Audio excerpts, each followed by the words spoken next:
நெல்லை மாவட்டத்தில் மட்டும் 18 அக்கன். அத்தனை அக்கனுக்கு அடிபட ஒரே பேர் பாண்டி. இவரு பேர் பாண்டி. பாளையங்கோட்டையில பாண்டி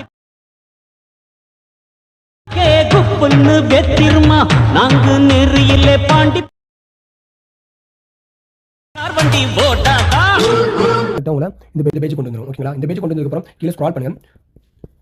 QR கோட் கொடுத்துருக்கேன். இது ஸ்கிரீன்ஷாட் எடுத்து கூகுள் லென்ஸ்ல கிளிக் பண்ணிக்கோங்க. அப்படி இல்லைனா அதுக்கு கீழே ப்ராஜெக்ட் லிங்க் அப்படின்னு சொல்லி கொடுத்துருக்கீங்களா? இதுல இந்த டவுன்லோடிங் ஆப்ஷனை கிளிக் பண்ணுங்க. கிளிக் பண்ணதுக்கு அப்புறம் டேரக்டா உங்க அலெக்மோஷன் ஆப் கொண்டு வந்துரும். அலெக்மோஷன் ஆப் கொண்டு வந்ததுக்கு அப்புறம் இம்போர்ட்டிங் ஆப்ஷனை இதுல கிளிக் பண்ணுங்க. கிளிக் பண்ண அப்புறம் இம்போர்ட்டிங் ஆயிட்டு இருக்கும். அதுக்கு கொஞ்சம் வெயிட் பண்ணுங்க.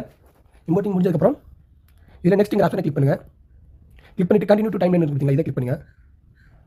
அப்புறம் அலெக்மோஷன்ல நம்ம ப்ராஜெக்ட் வந்துரும். நீங்க என்ன பண்ண போறீங்கன்னா டைம்லைன் லைட் மூவ் பண்ணுங்க. மூவ் பண்ணிட்டு கீழே நல்லா ஸ்க்ரால் பண்ணுங்க. நம்மளோட ஃபர்ஸ்ட் போட்டோஸ் இருக்கும். அந்த போட்டோ கிளிக் பண்ணுங்க. கிளிக் பண்ணிட்டு கலர் ஃபில்லிங் ஆப்ஷன் பார்த்தீங்களா? இதை கிளிக் பண்ணுங்க.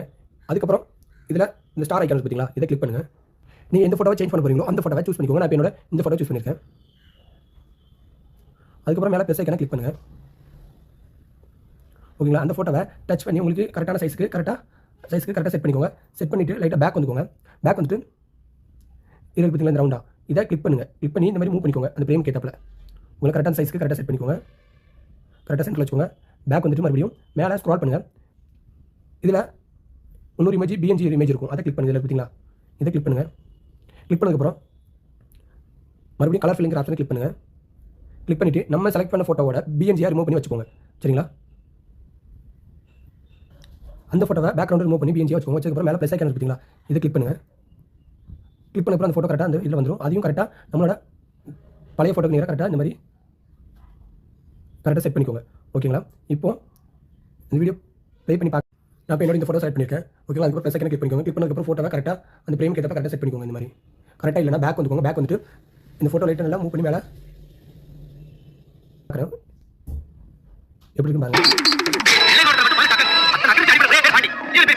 ஓகேங்களா? எதுக்காண்டி பேக்ரவுண்ட் ரிமூவ் பண்ணி நம்ம வந்து மறுபடியும் செட் பண்ணலாம். இந்த மாதிரி பேக்ரவுண்டு எழுத்து வந்து பேக்ரவுண்ட் வரதுக்காண்டி தான் அதை வந்து பண்ணோம். உங்களுக்கு வேணும்னா அப்படி பண்ணிக்கோங்க. வேண்டாம் அதை அப்படி விட்டுருங்க. சரிங்களா? அதுக்கப்புறம் நெக்ஸ்ட் மூவ் பண்ணிக்கோங்க. அதே மாதிரி தான் அடுத்த உள்ள ஃபோட்டோவையும் கிளிக் பண்ணுங்கள். கிளிக் பண்ணிவிட்டு கலர் ஃபில்லிங் ஆப்ஷனுக்குள்ளே போயிட்டு நீங்கள் எந்த ஃபோட்டோ ஓகேங்களா? இப்போ பார்த்தாலே தெரியும் நினைக்கிறேன். இப்போ வீடியோ ப்ளே பண்ணி பார்க்குறேன்.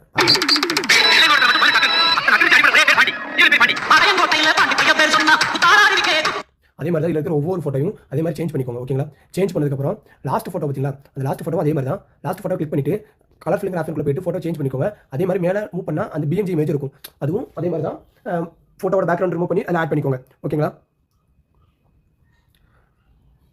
அவ்வளோதான். அதுக்கப்புறம் எடிட் பண்ணி முடிச்சதுக்கப்புறம் இதில் எக்ஸ்போர்ட்டிங் ஆப்ஷன் பார்த்தீங்களா? அதை கிளிக் பண்ணுங்கள்.